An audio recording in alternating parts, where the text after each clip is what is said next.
जय श्रीमन नारायण। सफला एकादशी के देवता श्री नारायण हैं। विधि पूर्वक इस व्रत को करना चाहिए। जिस प्रकार नागों में शेषनाग, पक्षियों में गरुड़, सब ग्रहों में चंद्रमा, यज्ञों में अश्वमेध और देवताओं में भगवान विष्णु श्रेष्ठ हैं, उसी तरह सब व्रतों में एकादशी का व्रत श्रेष्ठ है। जो मनुष्य सदैव एकादशी का व्रत करते हैं वह भगवान श्री हरि को परम प्रिय होते हैं। सफला एकादशी व्रत कथा। चंपावती नगरी में एक महिष्मान नाम का राजा राज्य करता था। उसके 4 पुत्र थे। उन सब में लुम्पक बड़ा राजपुत्र महापापी था। वह पापी सदा पर स्त्री और वैश्यागमन तथा दूसरे बुरे कामों में अपने पिता का धन नष्ट किया करता था। वह सदैव ही देवता, ब्राह्मण व वैष्णवों की निंदा किया करता था। जब राजा को अपने बड़े पुत्र के ऐसे कुकर्मों का पता चला तो उन्होंने उसे अपने राज्य से निकाल दिया। तब वह विचारने लगा कि अब मैं कहाँ जाऊं, मैं क्या करूं। अंत में उसने चोरी करने का निश्चय किया। दिन में वह वन में रहता और रात्रि को अपने पिता की नगरी में चोरी करता तथा प्रजा को तंग करने और उन्हें मारने का कुकर्म करता। कुछ समय पश्चात सारी नगरी भयभीत हो गई। वह वन में रहकर पशु आदि को मारकर खाने लगा। नागरिक और राज्य के कर्मचारी उसे पकड़ लेते किंतु राजा के भय से छोड़ देते थे। वन में एक अति प्राचीन विशाल पीपल का वृक्ष था। लोग उसकी भगवान के समान पूजा करते थे। उसी वृक्ष के नीचे वह महापापी लुम्पक रहा करता था। इस वन को लोग देवताओं की क्रीड़ा स्थली मानते थे। कुछ समय पश्चात पोष कृष्ण पक्ष की दशमी के दिन वह वस्त्रहीन होने के कारण शीत के चलते सारी रात्रि सो नहीं सका।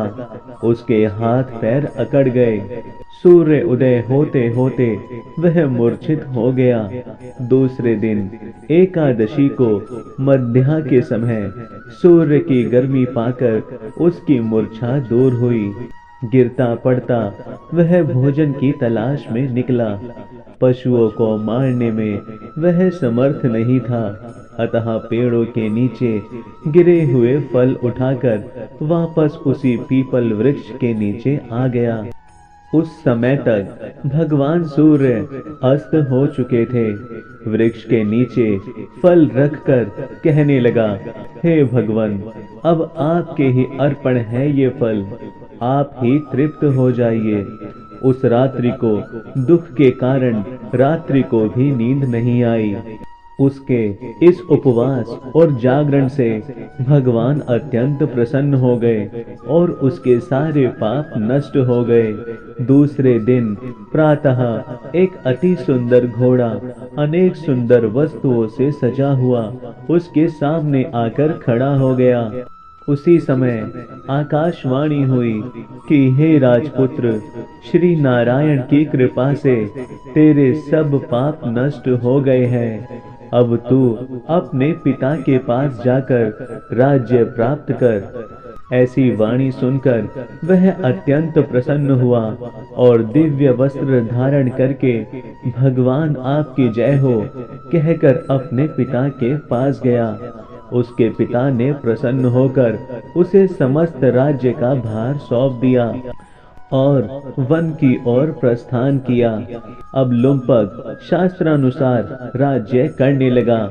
उसकी स्त्री, पुत्र आदि सारा कुटुंब भगवान श्री नारायण का परम भक्त हो गया। वृद्ध होने पर वह भी अपने पुत्र को राज्य का भार सौंपकर वन में तपस्या करने चला गया और अंत समय में वैकुंठ को प्राप्त हुआ। अतः जो मनुष्य इस परम पवित्र सफला एकादशी का व्रत करता है उसे अंत में मुक्ति मिलती है। जो नहीं करते वे पूंछ और सींगों से रहित पशुओं के समान हैं। इस सफला एकादशी के महात्म्य को पढ़ने से अथवा श्रवण करने से मनुष्य को अश्वमेध यज्ञ का फल मिलता है। अतः सफला एकादशी का व्रत हर मनुष्य को अवश्य करना चाहिए, ताकि जाने अनजाने में उससे हुए पाप कर्म दूर होकर वैकुंठ में स्थान मिले। 5000 वर्ष तप करने से जो फल मिलता है उससे भी अधिक सफला एकादशी का व्रत करने से मिलता है। जय श्री हरि, जय श्री नारायण।